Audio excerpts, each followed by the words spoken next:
नमस्कार, बिहार मिथिला न्यूज में आपका स्वागत है। मैं हूं मनोज और हम बता दें कि बिहार की राजनीति कभी कभी चरम पर होती है।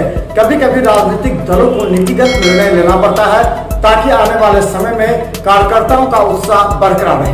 हम बात कर रहे हैं कि बिहार के 7 एमएलसी चुनाव पर। एमएलसी चुनाव में जो निर्वाचित हुए हैं उनके बैकग्राउंड अगर देखें तो ये पता लगता है कि ये सभी कार्यकर्ता हैं और ये कार्यकर्ता के रूप में इन्होंने अपने निष्ठा से पार्टी की सेवा की है। हालांकि कई ऐसे हिस्से हैं जिन्हें एमएलए का सीट भी मिला था, टिकट मिला था, उन्हें वापस कर दिया गया। इसके अलावा हम बता दें कि जो 7 निर्वाचित सदस्य हैं उनका पिछले बार यानी कि पिछले कोई ऐसे चेहरे नहीं हैं जिन्हें पिछली बार एमएलसी का टिकट दिया गया।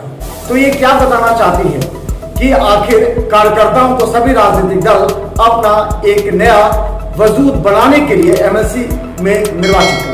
लेकिन सबसे ज्यादा नुकसान पहुंचा है जो वीआईपी पार्टी के मुकेश सहनी का। 21 जुलाई को उनका समय समाप्त होना था, लेकिन आप बता दें कि मुकेश सहनी को तरफ से कोई बयान भी नहीं आया है। यानी 3 राजद और 2 जदयू और 2 भाजपा, इस तरह 7 निर्वाचित हुए हैं। देखिए एक रिपोर्ट, क्या है पूरी कहानी। बिहार की राजनीति की शुरुआत से बिहार विधान परिषद के 7 सदस्यों के निर्वाचन से प्रारंभ हो गई है। गौरतलब है कि इस बार विधान परिषद सदस्यों के लिए नामांकन किया गया था। वह पहली बार विधान परिषद में आए हैं। हालांकि ऐसा पहली बार हुआ है जब दोबारा उन्हें चयनित नहीं किया गया। ऐसा इसलिए किया गया ताकि कार्यकर्ताओं को पार्टी तरजीह दे। वहीं आपको बता दें कि राष्ट्रीय जनता दल को 3, जदयू और भाजपा को 2-2 प्रत्याशियों को सदन में भेजकर राजनीतिक दल अभी बताना चाहती है कि वह जमीनी स्तर पर कार्य करने वाले नेताओं को तरजीह देने लगे हैं। लेकिन इस बार विधान परिषद में सबसे ज्यादा नुकसान अगर किसी का हुआ है तो वह है वीआईपी पार्टी के मुकेश सहनी को, जिनका 21 जुलाई को सदस्यता समाप्त हो गई है। और इसके लिए मुकेश सहनी की कोई हड़बड़ाहट या वक्तव्य नजर नहीं आया। कहा जाता है कि बिहार की राजनीतिक में एक नई शुरुआत देखने को मिलेगी।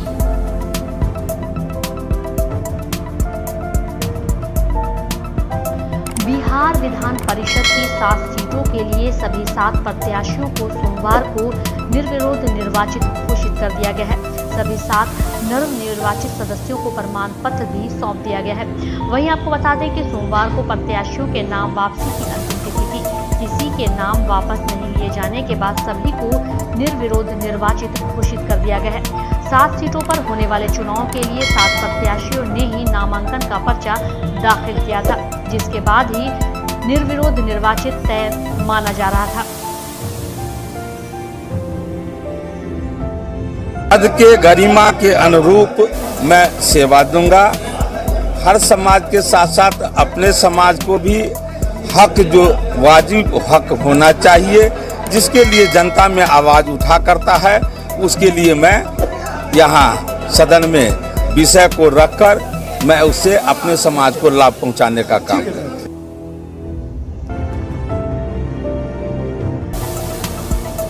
वहीं निर्वाचित घोषित होने वाले में राष्ट्रीय जनता दल के अशोक कुमार पांडे, मुन्नी रजक और कारी साहब, जबकि जदयू के 2 उम्मीदवार आफाक अहमद खान और रविंद्र प्रसाद सिंह और भाजपा की ओर से हरि सहनी और अनिल शर्मा शामिल हैं।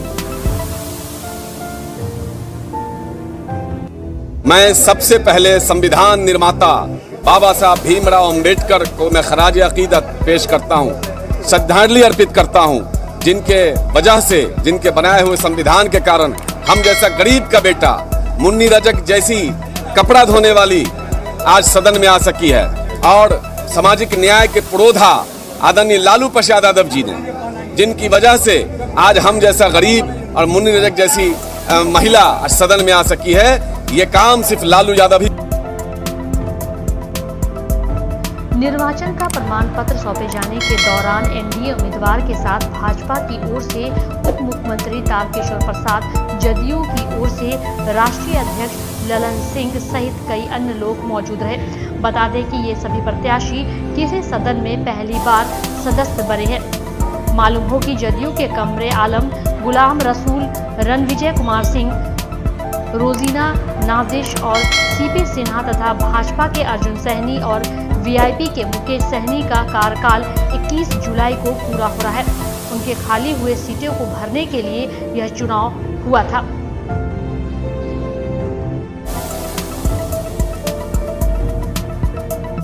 और जब कार्यकर्ता को नेतृत्व कोई जिम्मेदारी और देती है तो उसका फख्र होता है, एक आत्मविश्वास होता है कि हम लोगों ने जो काम किए के लिए, नेता के लिए, नेतृत्व के लिए, जिस पर उन्होंने भरोसा करके और जिम्मेवारी जो दिया है, इस काम के लिए हम लोगों को फख्र होता है और अपने नेता के प्रति अगाध प्रेम बढ़ता है।